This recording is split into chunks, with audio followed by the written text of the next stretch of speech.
Morning, everybody. It's DJ NV, Charlamagne the Guy. We are the Breakfast Club. Let's get in some front page news. Good morning, Tez. Good morning, DJ NV, Charlamagne the Guy. Breakfast Peace, Club. Tez. The Hood Whisperer. Yes, sir. Now, quickly, some quick NFL. The Broncos take on the Chiefs tonight in Kansas City. The game happens at 8:15 on Amazon Prime. 73-0 will be the final score. What? 73-0 Kansas City Chiefs. Okay? Jesus. All right? The Broncos suck. I don't know if it's 73-0, but I think they're going to get blown out. Now, let's talk about Carlee Russell. Yeah, the update on Carlee Russell. You remember everyone, or a lot of folks covered this story when she was kidnapped, or the alleged kidnap in Alabama that she later admitted that was fake, admitted to faking her own death. She has been found guilty of 2 misdemeanor charges related to the case. Now, she pleaded not guilty to 1 count of false reporting to law enforcement authorities and 1 count of falsely reporting the incident. But she's still lying. Still lying. But a judge, even after she apologized, which is really weird, but a judge disagreed and found her guilty and was sentenced to 1 year in jail and to pay about $18,000 in restitution. Now, her attorney said that they asked for the verdict because they wanted to appeal this in circuit court in order to avoid jail time. He didn't object to the restitution. He said that was fair, but he disagrees with the jail time. Here is what else he had to say. I think she understands what has happened. She has apologized. I know you all said not through me, but that's not good enough. But she has apologized for what transpired. I don't want her to have any type of breakdown or anything of that nature. So we're handling her with kid gloves and trying to make sure her mental state is just fine. I wonder if she would have pled guilty and just, took accountability, full accountability. Would they have been a little bit more lenient on her? I don't think so. No, I don't know. So. Let's think about that. America, probably not. No, I don't think so. But I'm really surprised that it went to court so fast. I mean, you see all these cases, and usually they take years. Or this was very fast. You don't think so? I mean, they made it very clear they weren't playing about this. Had to stop. Kind of like the world stopped. It felt like to look for this young lady and to find out that it was a hoax. So I don't know. How fast things move in Alabama with their circuit court, but. Right. I would say, when was this? Earlier this year? I don't know, man. I feel like it was this year, but it might have been last year. No, it was this year. It was definitely this year. Yeah, we were here. So, yeah, I think it was like 2-3 months ago, but it just seems like it moved so fast. And usually court, I mean, things take years. Everything moves fast. It feels like every day it's something new. Every day it's something that has captured social media's attention or America's attention and causing all of this outrage. Everything is feels like that. Everything is very fleeting nowadays. Now, not that it matters, but did anyone ever find out why she lied in the first place?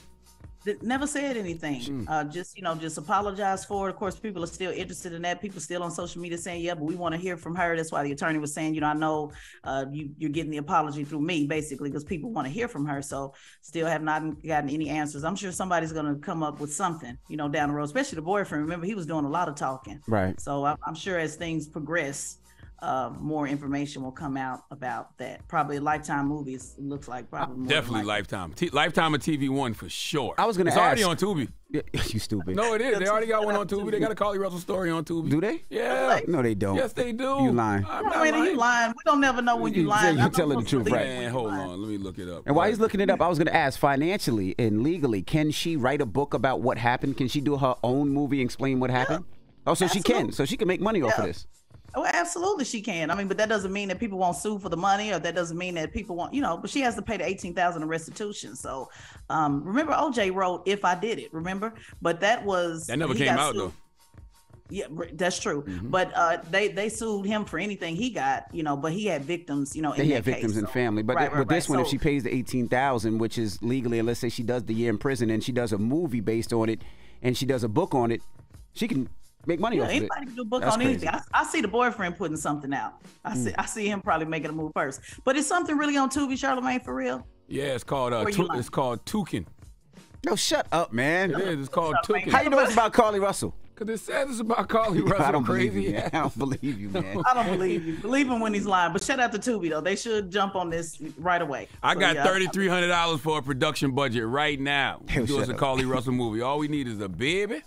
We just need us a baby in a car. Goodness gracious. All right. Well, that is front page news. Now, get it off your chest. 800-585-1051. If you need to vent, Phone lines are wide open again. 800-585-1051 is the Breakfast Club. Good morning. The Breakfast Club. Welcome back, Tez. Yes, hello, good morning, DJ Envy, Charlamagne the God. Ted, what's happening? Now let's do some quick sports. The Broncos take on the Chiefs tonight in Kansas City. The game happens at 8:15 Eastern time, but you got to watch it on Amazon Prime, all right? Now let's jump right into it.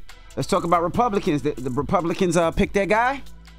Looks like their guy may be the guy that compared himself to David Duke. House Republicans agreed Wednesday to nominate Steve Scalise, who reportedly described himself as David Duke without the baggage. He was up against Jim Jordan for the Republican Party nomination, and he still may get some pushback from lawmakers who are loyal to Jordan, so they still have not made a decision. It's still in disarray. But Scalise attended a white supremacist conference that Duke organized in 2002, and he described this as a mistake, after folks kind of called him out on it. But Duke said that Scalise was invited because he would communicate a lot and that he was friendly with Kenny Knight, who is Duke's political advisor. So a few Republicans even stepped out yesterday and said, I just can't nominate somebody who calls himself David Duke. So, and then there's also some folks that are saying, hey, well, at least he's putting it on the table and calling it what it is. So there you go. The person over the Speaker of the House, may be akin to David Duke. Now, for people that don't know, ask him what that means? For people that don't know who David Duke is, just break down for people that might not know who David Duke is. So that is who founded the KKK. There you go. Enough said. Did anybody ask him, though? Did anybody ask him, what does that mean, David Duke without the baggage? Yeah, well, when they asked, he just said, hey, it was a mistake that I went and left it at that. I don't know what without the baggage would mean with somebody who founded the KKK. So is that like David Duke without the hood or something like that? Is that what he's trying to say, without the sheets? Right. Is that what he's saying? He didn't found the whole KKK though, right? KKK been around a long time. He founded the whole KKK?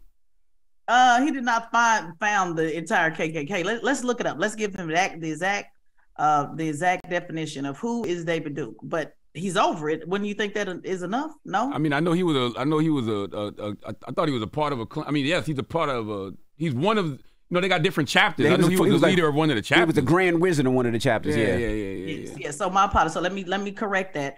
So he is a white supremacist, anti-Semitic conspiracy theorist, and was the former Grand Wizard of the KKK. So not founded. So my apologies. Let me correct. So he is the former Grand Wizard. No, they said he did found. The Knights of the Ku Klux Klan. I guess that's a chapter. He did that. Yeah, he did that in '75. Jesus. Yeah. Well, it's the KKK, so whether it's the... They said he's tried to put a kinder, gentler face on the KKK. Yo, shut up, man. I'm reading it right now. The Knights of the Ku Klux Klan, founded by David Duke in 1975. The Knights of the KKK has attempted to put a kinder, gentler face on the Klan. What's the kinder face? Did they put a smiley face in the sheet instead of a circle? No idea. Okay. That or look like maybe the kinder, gentler is to be, Speaker of the House, again, without the baggage. I don't know. So this is going to be interesting if they move forward. He still doesn't have the votes to do it, by the way. So we do not currently have a Speaker of the House. And again, we got a war going on. We're in the middle of, in case folks keep forgetting, we're in the middle of a pause on a shutdown. So a lot of business needs to be handled in the House, and they can't figure out who the leader will be. So there you go. All right. Well, let's jump into Detroit. What's going on with Detroit? Yeah, Detroit, 3 automakers have laid off roughly 4,800 workers at factories that were not among the plants that were hit by the United Auto Workers strike, which has lasted for nearly 4 weeks. So bottom line is, even the folks who did not strike and went to work have been laid off. The company says the strikes were forced to do this because of the other strikes. They note that the job cuts have occurred mainly at factories that make parts for assembly plants. They were closed by the strikes. In one case, layoffs have been imposed at a factory that uses supplies for the parts.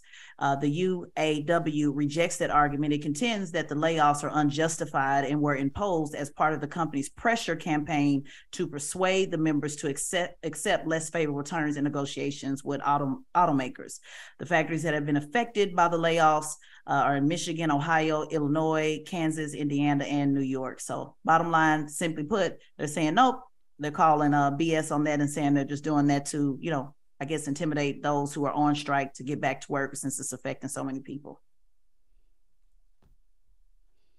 Wow. Well, I just hope that the automakers and everybody striking out there gets, meet somewhere in the middle, and these people get back to work and start making it, because they got to pay for their kids. They got to pay for everything that they got to pay for. So I just hope that they can get to a good place and everybody's happy in those, those strikes. And if they don't, they stay on strike, just like the actors. The actors going right back on strike.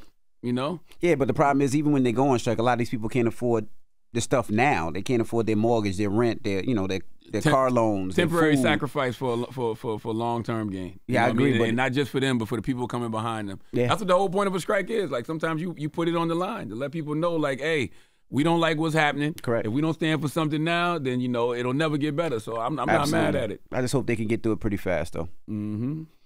All right. Well, that is Front Page News. Thank you, Tez. Absolutely. That's right. And make sure you subscribe to Tezlyn Figaro's podcast, the Straight Shot No Chaser podcast on the Black Effect iHeartRadio podcast network, and follow at Tezlyn Figaro on all social media platforms. All right. Now, when we come back, Jamil Hill will be joining us. She has not a new book, but her paperback of her book came out. We got a lot to discuss, so don't go anywhere. It's The Breakfast Club. Good morning. Wake that ass up. Early in the morning. The Breakfast Club.